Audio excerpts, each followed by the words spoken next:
All right. Haha, welcome back again. It is Sunshine, the pink haired psychic medium. We are with episode 5 today, on which, please, yes, so excited. I had a couple of things I could have talked about today, and it was a little bit hard to pick, especially when I literally just got off a call with one of my clients and we had this fascinating discussion. And maybe I'll have to wait and save that for next week because I'm still digesting and have a couple of things that I need to research. So, what are we talking about today? Well, as I said, welcome to episode 5, where we're going to talk about the evil eye and curses. Maybe that's of interest to some folks. I don't know.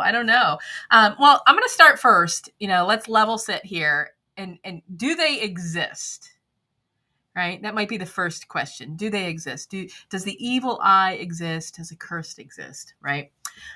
So let's revisit. For something to exist, you have to believe that it exists, right? So if you don't believe that it exists, it would never be. It's not possible. For a perfect example, there are a lot of children that believe in Santa Claus.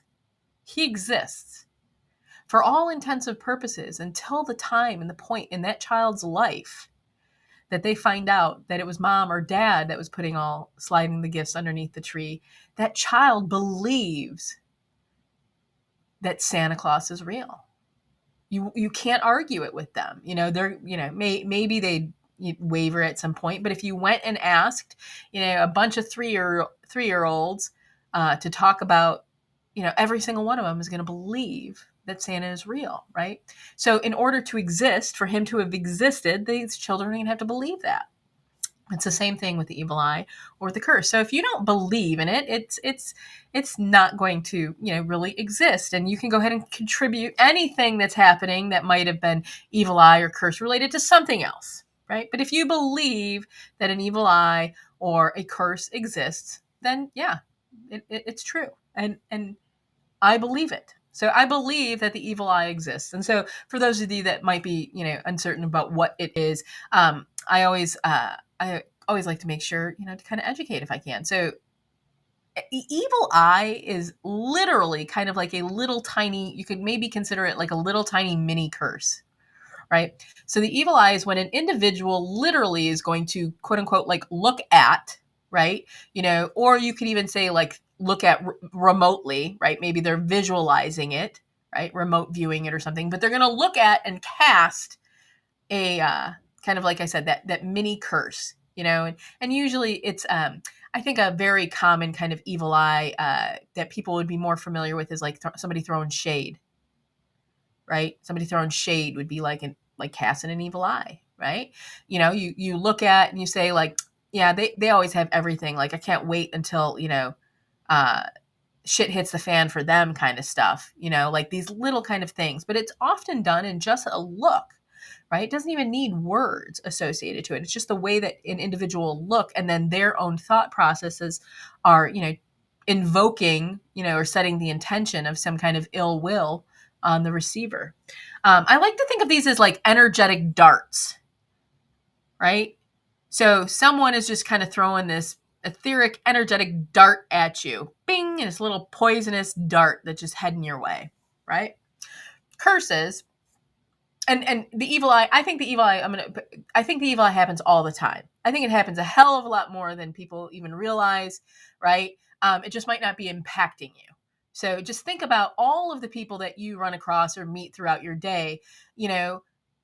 Some of them are going to know you and love you. Some of them aren't going to know you and aren't going to give a shit about you, right? And then some of them might kind of know you or might not know you, and just you still rub them the wrong way, right?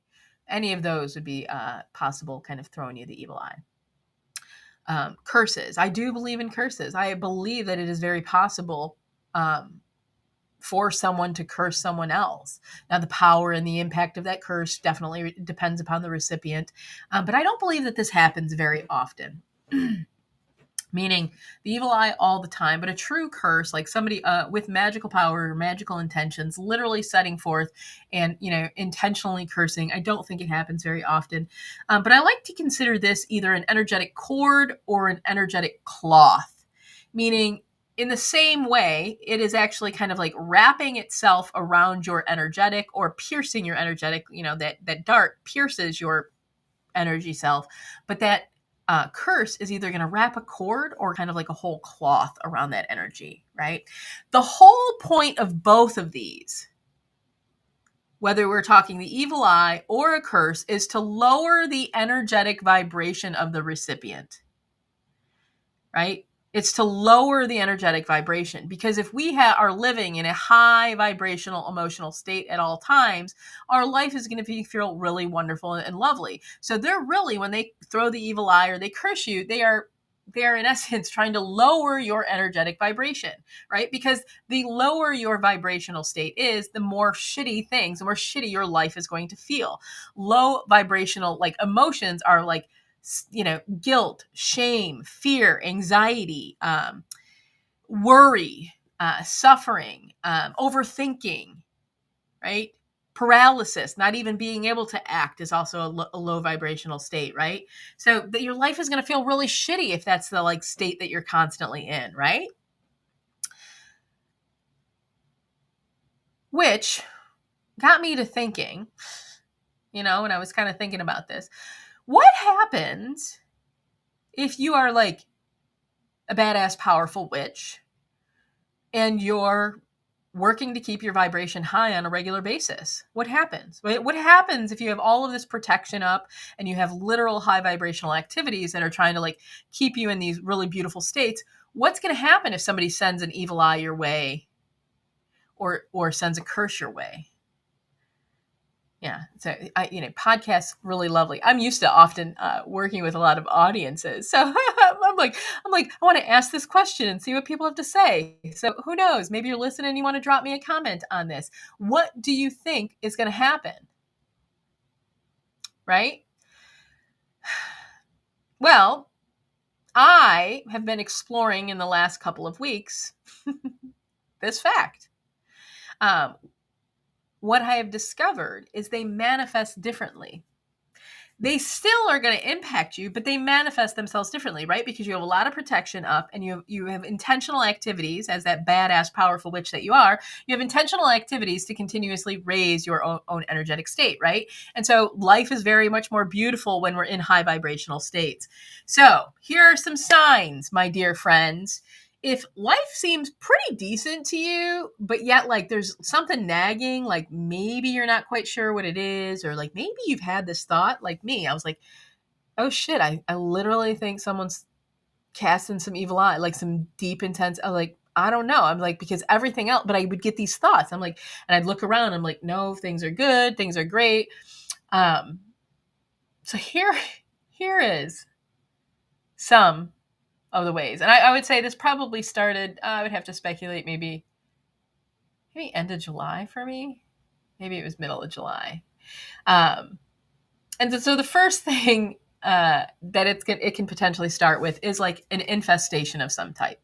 So, maybe you get an infestation of spiders, centipedes, ants, bees, something like annoying and aggravating, right? It's not like it literally looks just like it's a natural occurrence that happens, right? But you're just like, where did this come from? This is so weird. And so I'll explain mine. And there's often some very logical reason to it, right? There's often some very logical reason to it. And so this one, which I didn't think anything of when it first happened, an infestation. I had a bag of bird seed sitting at my on my landing, going to go outside into the backyard. And it had been sitting there for a while. Well, I didn't know that there's such thing as grain moths. I had no clue what these little buggers are. Grain moths will literally kind of like find their way into grain, and they like to eat the grain, and then they continue to reproduce right there. Well, I have no clue. And lo and behold, I just wake up one day and I'm like, what are these weird little dots on my wall? And I'm just thinking they're dirt, right? No, it's all of these little tiny fucking moths. They somehow managed to get into the bag and then came out, right? And I don't think anything of it because I'm like, I do the research and, oh, wow, it can happen. So I go and I dump this big, gigantic bag of birdseed out in the yard, and, the birds and the squirrels and the animals love it. So it's great. So I don't think anything else of it. And we keep going. And, then at some point I end up with like a really strange rash, very strange rash. And once again, there's some rational explanation for it, right? It happened to be, kind of like on my chest. My partner loves to like rest his head on my chest when, we're like hugging or laying there. And so I was like, oh, it must be his new beard oil. Like, once again, right? So you might have some like unexplained physical ailments that pop up, maybe little rashes, maybe your allergies are acting up, same thing. Once again, easy to kind of rationalize.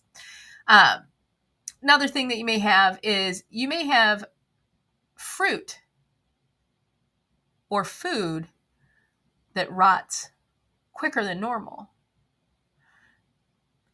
So this is probably 3 weeks ago now.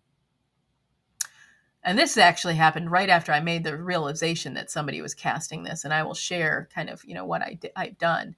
Because it takes a bit. When someone's like casting an evil eye at you, they very well may be continuing to do it. Right. So you kind of have to do some action there. I had literally went to the corner market and bought a bunch of fruit, blueberries and a couple of other, fruits and things like that. 2 days later, I go to make whatever it was for breakfast, toast or something of that nature. And there's mold all over that fruit. I go grab the other fruit, mold all over that. Crazy, right?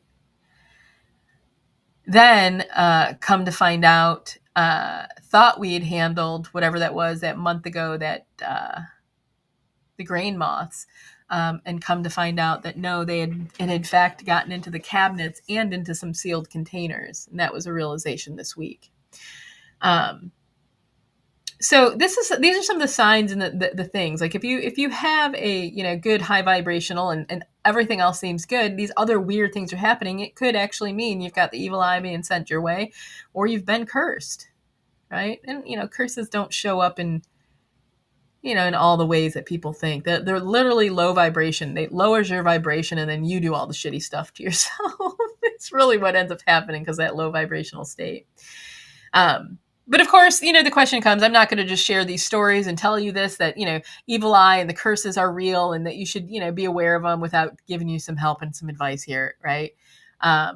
You're always going to want to make sure that you're protecting your energy. That's the very number one thing. So the reason why I, still feel a lot of joy and happiness and love and all this kind of really like lovely and wonderful stuff is because I protect my energy on a regular basis, whether it's through very intentional ritual, whether it's through, cleansing showers, whether it's removing connections, anything of that nature.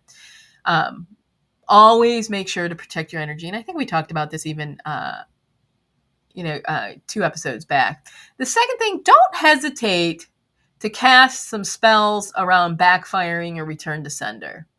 And so the one that I did, I do a lot of my work, my magical work in the astral plane. So I'll share this in case you happen to be interested. And if any of you are fans of The Lord of the Rings, this may feel very, very, comfortable to you. From a visualization perspective, once you have put yourself into your astral plane where you do your magic or wherever that is, you literally will visualize the erecting of the Tower of Sauron for you over your entire domain. So you, in essence, erect that entire tower. And that's literally the way that it looks for me. So it shows with that large orange glowing eye at the very top to watch and pay attention and to be aware of anything that may be coming, in essence, my way.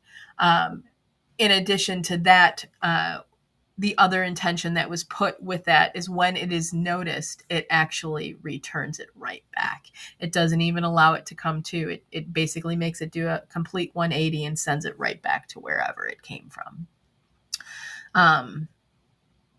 So that myself was done probably, I think it was about 3 weeks ago. Within, I think, 3 days, the rash had completely cleared.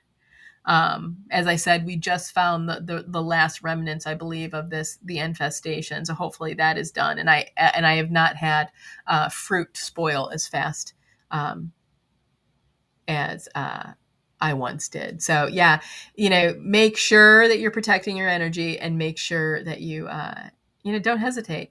Okay, do some spell work for some, backfire or return to sender. Don't allow other people, um, to send you that evil eye, or that those curses without, um, so to speak, paying the price. So, all right. I hope that you enjoyed this week's episode. As usual, we'll be back again next week. Who knows what the topic is? Because I decide pretty much when the guides tell me I get to talk. So yeah, we're good. Until next time, my dear friends. I don't know. I need to figure out a really cool closer on this. So take care, and much love from me to all of you.